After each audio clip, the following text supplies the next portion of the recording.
so this week we're focusing on fitting, and a big part of that is this stick. And I talk about the red zone challenge, and I talk about where you really score, and that's, you know, majority of your shots are going to be on the putting green. And so if the key is you got to have the right tool. So if you don't have the right tool, then you're going to compensate, and it's going to affect your stroke. So we're here with Brian Maloney, and Brian's the director of golf at Highland Springs, one of the premier golf courses here in Springfield, Missouri. And so, Brian, tell us about what you mainly do with your putter fitting system. Just kind of. Sure. We have the Tomi putter fitting system, and it measures 8 different aspects of a putting stroke. And basically, what we do when we teach or fit with it is we try to eliminate compensations. That's probably boils down to the more moving parts, the more compensations you have in your, whether it's your swing or your putting stroke, the more trouble you're going to have repeating them time after time. So we all want to make more putts. When we hit those shots and get it on the green, we want the ball to go in the hole.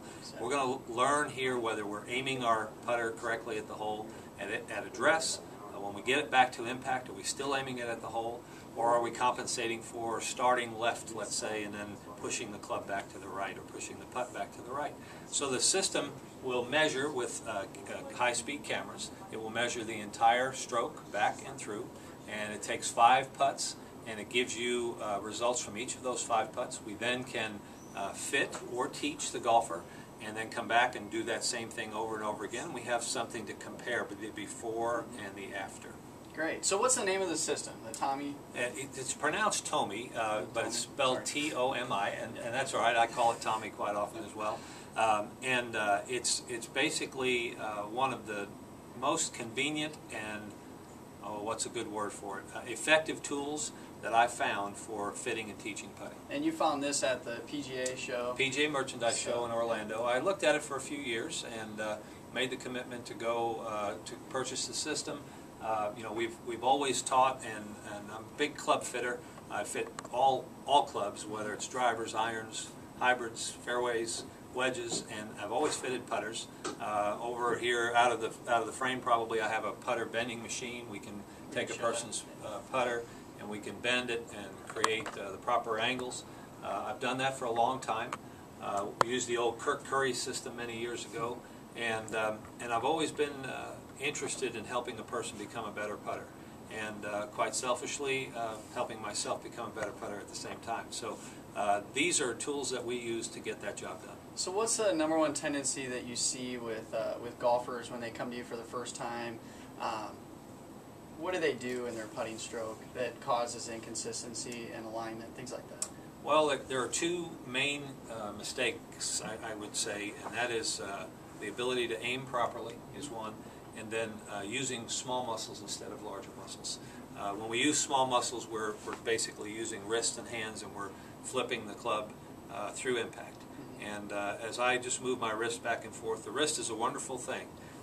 It allows us to do a lot of things, but what it does is it gives us too many options in our golf game, because the wrist is a universal type joint. It can move in many different directions. And so we try not to be wristy when we putt.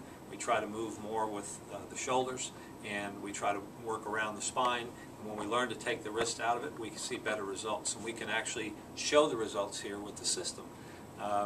The other thing is people have, they think from a 10-foot distance that they are lined up at the hole, and we can show them that they either are or they're not.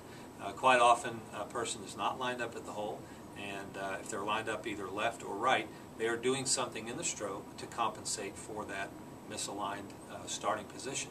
So if I'm lining up left and I want to get it to go to the hole, I have to open the club face through impact time after time to make the ball go in the hole. If I don't open the club face artificially, then I'm going to miss left, and I think I made a bad stroke.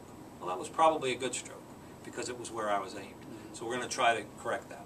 And what I always say to my students is you always want to give it a chance to go in. And you can't give it a chance if you don't have the right tool, and it doesn't fit you for your putting stroke. Then you're compensating based on your swing and everything else, like you just said, and I think you nailed it.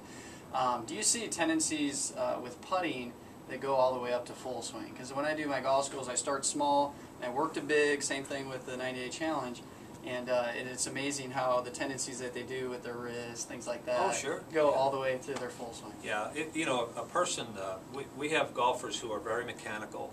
We teach golfers who are more feel-oriented, and it seems to me that the more feel-oriented you are, the more you tend to want to get your hands involved, which, you know, a good pair of hands in golf is a blessing and a curse at the same time, because if it forces you to rely too much on your hands, then you're missing some of your body's ability to help you hit better golf shots. But yes, you can see some golfers make the same mistake in their short strokes as they do in their long. We're looking at the Tomi system.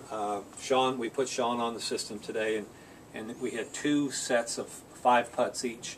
The first set was sort of a beginning set, so we can look at swing faults or swing characteristics that we might want to improve on. And then the second set, we had some suggested instruction, and then he hit 5 more putts. And now we're going to look at both sets of putts. This is our first screen. This is all 5 putts.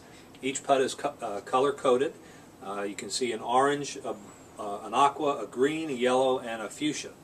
And give you an example, we saw here on this screen that Sean's cutting across the line just a little bit. He's on the left side, you see path at impact. He's taking the putter from outside the path to inside the path as he goes through impact.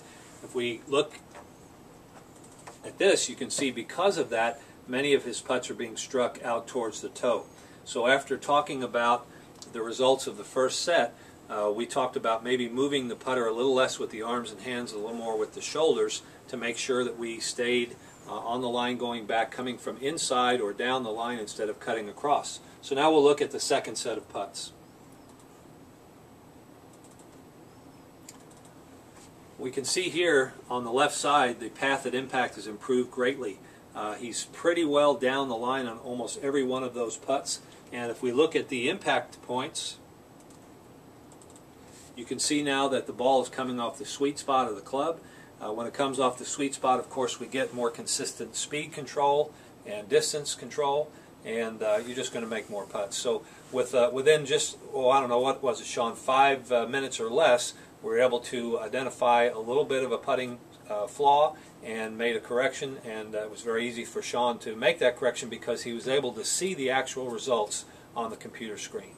And what I noticed is I played in a pretty big tournament, and your tendencies come out when you're tight, and maybe you're just not as confident. During tournament you're a little more stressed. So I noticed every putt that I missed, especially the short putts, were left. So that was caused from the result that I see here.